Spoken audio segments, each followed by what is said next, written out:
Here is a list of things that I have learned after 4 years on YouTube.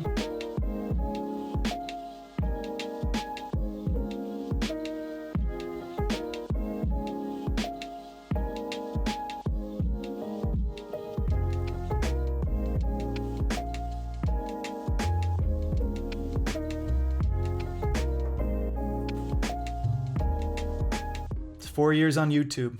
Cheers to 4 years, and hopefully to many, many more. I've been sitting here putting all this stuff down in my journal and thinking back on 4 years, and where does the time go? Hello, thanks for joining me. My name is Tucker. This channel is for all things ultra running, adventure travel, anything that gets you out and experiencing this beautiful world that we live in. Today we are reflecting on 4 years of YouTube and how great it's been. Just over 4 years ago, I had a big change in my life, and I felt like I was looking for an opportunity to express myself creatively. I have always been drawn to the outdoors and connecting to it with physical activities like trail running, backpacking, camping, rock climbing, kayaking, canoeing, fishing, you name it, I've always loved it. And for me, it is a form of creative connection with myself and with the natural world. And that's really where the idea of this channel came from, a form of publicly focused creative discipline. How can I create something and share it with the world and maybe connect to others through the process? And that's what brought me to YouTube. And as of today for my channel, I've got just about 100 videos, somewhere around 600 subscribers, whole bunch of watch hours, and some really great videos that I'm very proud of. Here's a list of things that I have learned after 4 years on YouTube. Maybe you'll find some benefit within them. The first,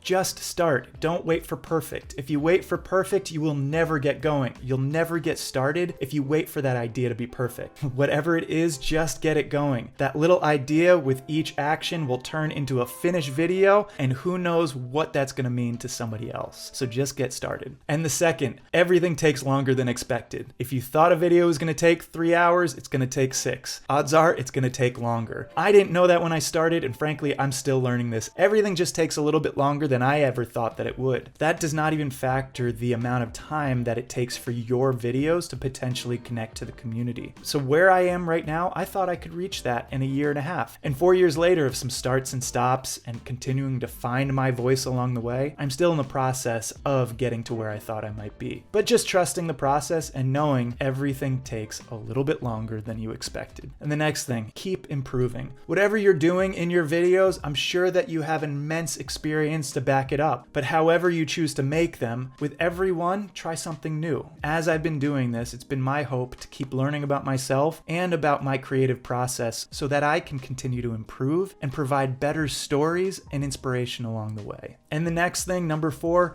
hone your niche. If you ask any YouTuber out there, they will probably start with this as number 1. Know your niche. Well, I didn't know my niche when I started. This is the first video I ever posted on YouTube. Is it the first fit? It's one of the first videos I ever posted. It's not that great, and it really has nothing to do with what I'm doing now. It was just a fun exercise for me to create something and share it. What it did though is it taught me what I like about creating and what I like about sharing on YouTube, and it brought me closer to finding my specific niche. Every day I feel like I have that conversation with myself of who I want to be with the world through this platform. But with every video, continue to ask yourself, who is this for and what do I want to say to them? And eventually, if not the first video, you'll find your niche in the process. And up next, the 5th thing that I've learned from 4 years on YouTube is focus on the following 3 things: quality, consistency, and engagement, not on views or subscribers. I believe that if you focus on the previous 3, consistently creating videos of quality that seek to engage with their viewer, then you will not have to worry about views or subscribers. Now here's the reality check. I am not monetized as a YouTuber, but I believe that these principles apply to anybody. So that's why I've learned to create with these 3 things in mind. So I hope you're finding these helpful. If you are, take a moment and hit that like button. Lets me know that this is something that you find valuable. Up next, the 6th thing. Oh, that's hard. 6th thing, the next thing I've learned from 4 years on YouTube, do what you're passionate about. When I first started, I began by scattering all these ideas that I thought I might have. I did it because I thought that I should be doing it, not because I was most passionate about it. So do some research, find out if there's a market for your passion, and then stick with it. Consistently create based on your passions, because we're in YouTube for the long haul. We do this because we love doing it, and it brings us to connection with people within our niche. So continue to create based on your passion, and it will fuel you you with energy and excitement to continue to do it over the long haul. And up next, just have fun. There are tons of things that are a part of the YouTube process that a lot of people don't find fun. And that can be a part of a lot of the things that we do, whether it's the technical process of shooting and editing and writing scripts and doing sound and music, or maybe it's putting it all on YouTube and having to upload the video and creating all the data. There are going to be things that you do not enjoy, but find the parts for you that you get really excited about. When that passion overflows for that aspect of it, it will overflow into the rest of the YouTube video creation process. And up next, I don't know what number this is, I think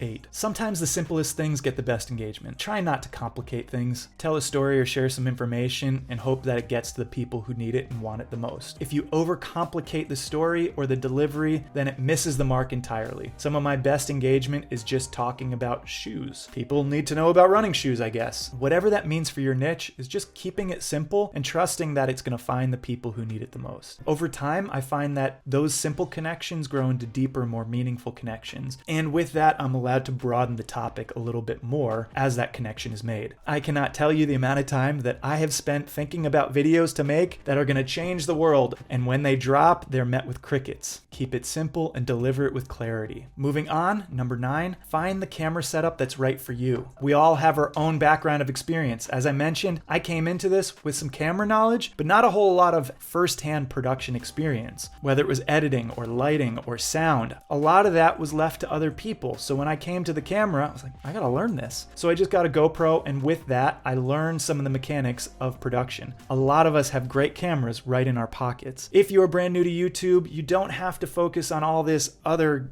gear. Just use your phone, maybe headphones for sound. As you explore more of the options that you have for video, then you get to learn a little bit more. And if you come into this with a lot of photography or video experience, then it's very easy to get overly complicated with the system. With every video, just ask, what does this video require of me? Find the right kit that works for you. Don't overcomplicate it. This is nice. I like doing this with you. Just got warm and fuzzy there. Finally, number 10 on my list of the things that I learned from 4 years on YouTube, connect to a YouTube community. Being intentional about a YouTube community keeps you accountable in your creative process. Connecting to a community of like-minded people who are also creating for YouTube will keep you consistent. Everything we've ever needed in life is through community, and one of the best aspects of that is accountability. And as for myself, as a life and business coach, that is one of my favorite things about what I get to do, providing accountability and support for people on the journey of building their dreams. And that is no different than in YouTube. It doesn't need to be more than 1 or 2 people, but if you have somebody to connect to and remain accountable with, that consistency, quality, and engagement will become a fundamental part of your relationship and will flourish because you are both on a similar journey of that. So go online, connect to other people through forums, reach out to friends you might know who also do this and say, hey, let's do this together. It is an invaluable resource to any YouTuber who's looking to grow their channel. There you have it. That is the top 10 things that I have learned being on YouTube for 4 years. Now, don't get me wrong, this list could be 1,000 things long, but I think it's an essential 10 items that will give everybody a great foundation of building their YouTube channel. If you have any other takeaways yourself, which I'm sure many of us do, please leave that in the comments for the rest of us to learn. And if you are a YouTuber looking to connect, go ahead and find me on Instagram at AlexDTucker. I would love to connect, get to know you more, and find ways that we can support each other on our journey. Before you go, please hit subscribe and follow along on this journey of ultra running and adventure travel. Thanks for joining me. I wish you all the best, safe travels, happy trails, take care.